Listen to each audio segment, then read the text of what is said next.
Friends, good morning. এখন সকাল 11:45। অনেকটাই বেলা হয়ে গেছে, আর সকাল নেই, ঠিক আছে।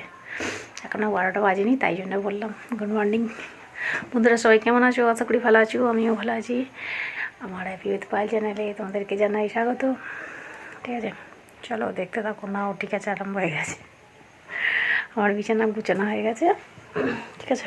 এই যে দেখো, বিছানা গুছানো হয়ে গেছে, কাপড় কেচেছি, কেচে শুকনো করতে দিয়েছি। রান্না হয়নি এখনও, টিফিন হয়ে গেছে, রুটি আর তরকারি করলাম, করে টোরে কাচতে গিয়েছিলাম। কেচে কুচে এসে তারপরে এই বিছানাটা গুছালাম। আর রান্না এখনও বসাইনি, আনাজ কোটা চলছে, রান্না বসাবো। আজকে ভাবছি খিচুড়ি করব, ঠিক আছে। খিচুড়ি হবে আজকে দুপুরে। বেগুন ভাজা, খিচুড়ি, ডিম ভাজা এইসব হবে। আজকে ভাত করবো না ভাবছি। চলো তাহলে করে নিই, ঠিক আছে। ঘর দর সব ঝাঁট দেওয়া হয়ে গেছে।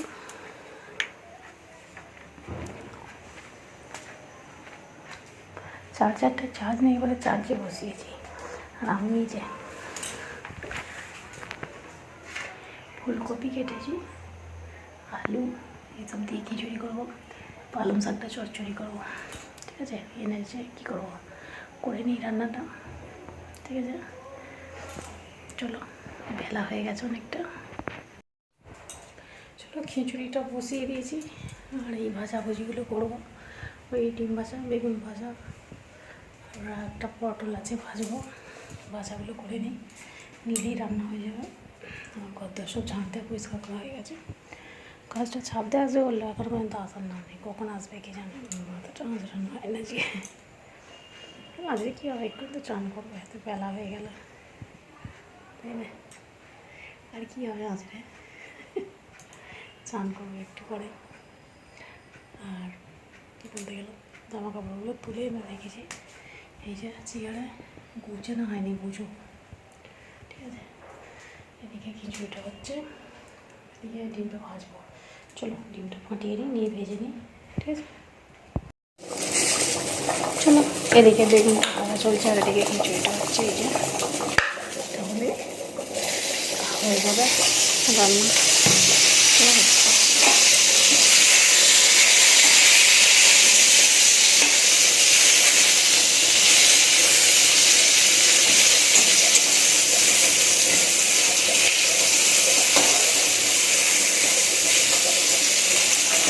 চলো ওখানে এদিকে ডিম ভাজা হয়ে গেছে, ঠিক আছে। বাসনগুলো মাজবো, জল এসে গেছে, জল তুলবো। চলো, এই দেখো, এইটা আমার ছেলের ছোটোবেলার ফটো, এইটা। আর এইটা বড়োবেলার, এটা 5 বছরের। এইটা হচ্ছে 3-6 মাসের। ভাতের পরে মা ভাত খাওয়াতে গিয়েছিলাম নিয়ে, সেই ফটো তোলা এইটা। আর এটা তো তারকেশ্বর বাবা তারকেশ্বর বাবার ফটো। এটা আমার বাবা, ঠিক আছে। 2 বছর হয়ে গেল আমার বাবা মারা গেছে।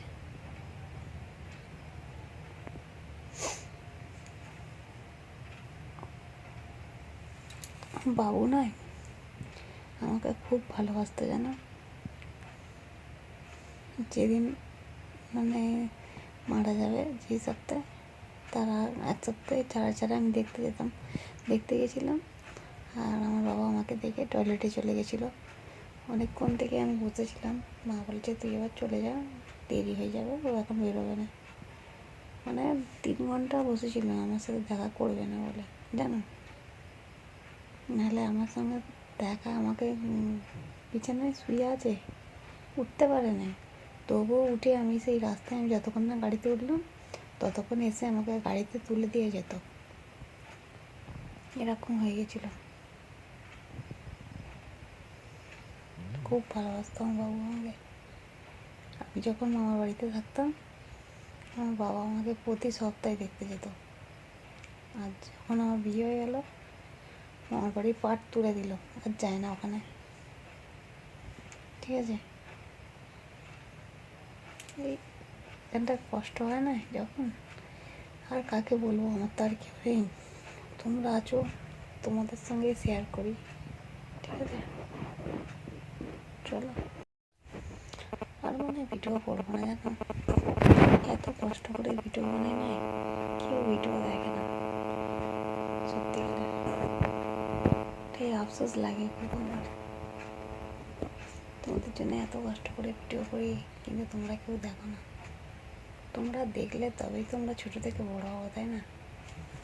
না দেখলে আর কী করে হবে? দেখোই না আর কী হবে। ভাবি ভিডিও করবো না, কিন্তু এখন একটা এর সাথে জড়িয়ে গেছি না,